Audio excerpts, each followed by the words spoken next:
ओम श्री गणेशाय नमः।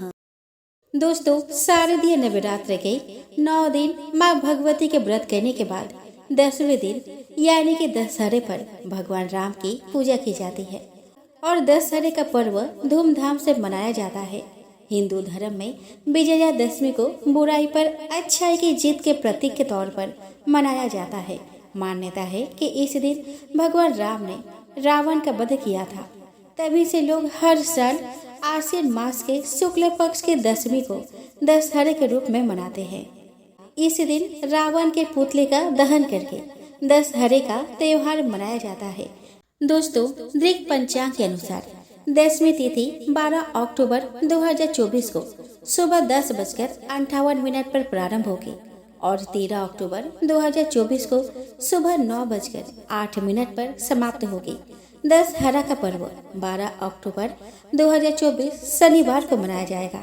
शास्त्रों के अनुसार दशहरा या विजयादशमी पर श्रवण नक्षत्र का होना अत्यंत शुभ और कल्याणकारी माना गया है। इस साल श्रवण नक्षत्र 12 अक्टूबर 2024 को सुबह 5:25 पर प्रारंभ होगा और 13 अक्टूबर को सुबह 4:27 पर समाप्त होगा। दोस्तों, दशहरा के दिन पूजन का विजय मुहूर्त दोपहर 2:02 से दोपहर 2:48 तक रहेगा, यानी पूजन की कुल अवधि 46 मिनट की होगी। बंगाल विजयादशमी 13 अक्टूबर 2024 रविवार को है। इस दिन अपराह्न पूजा का समय दोपहर 1:16 से दोपहर 3:35 तक रहेगा। पूजन की कुल अवधि 2 घंटे 19 मिनट की है। दोस्तों, दशहरे का पर्व असत्य पर सत्य की जीत और बुराई पर अच्छाई की जीत का प्रतीक है। इस दिन 10 दिन से चलने वाले युद्ध में माँ दुर्गा ने महिषासुर का वध कर दिया था और भगवान राम ने रावण का अंत करके लंका पर विजय प्राप्त की थी। इस वजह से इस दिन शस्त्र पूजा, दुर्गा पूजा, राम पूजा और शमी पूजा का महत्व है। इन दोनों घटनाओं की वजह से इस पर्व को विजयादशमी के रूप में मनाया जाता है।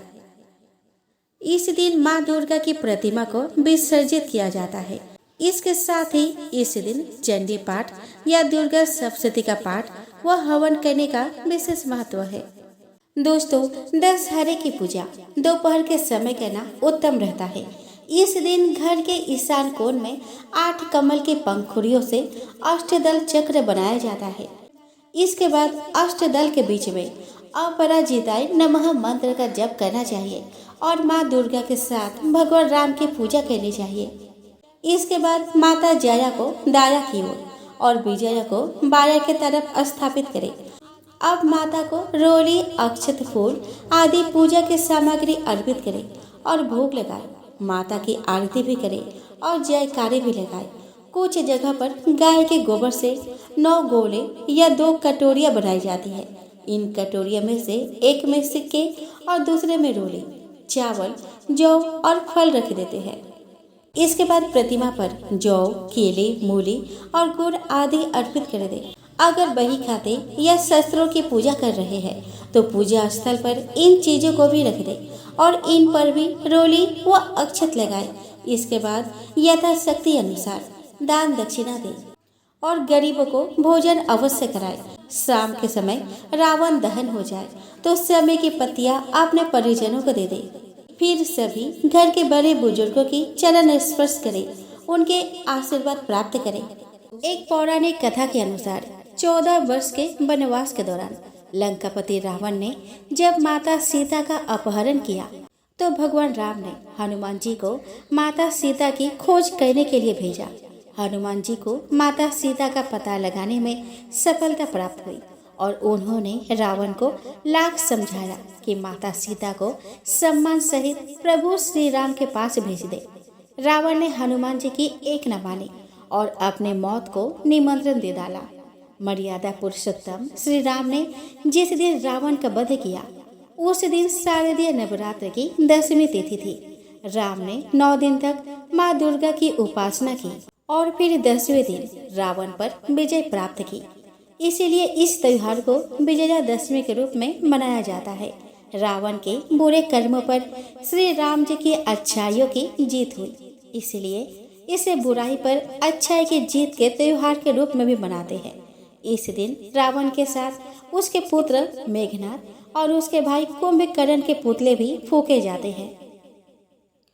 और एक पौराणिक कथा के अनुसार विजयादशमी को मनाने के पीछे एक और मान्यता यह बताई गई है कि इस दिन माँ दुर्गा ने चंडी का रूप धारण करके महिषासुर नामक असुर का भी वध किया था।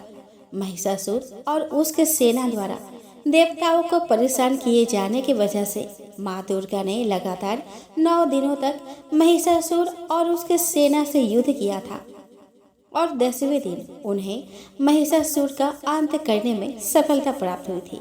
इसीलिए भी शारदीय नवरात्र के बाद दशहरा मनाने की परंपरा है। इस दिन माँ दुर्गा की मूर्ति का भी विसर्जन किया जाता है।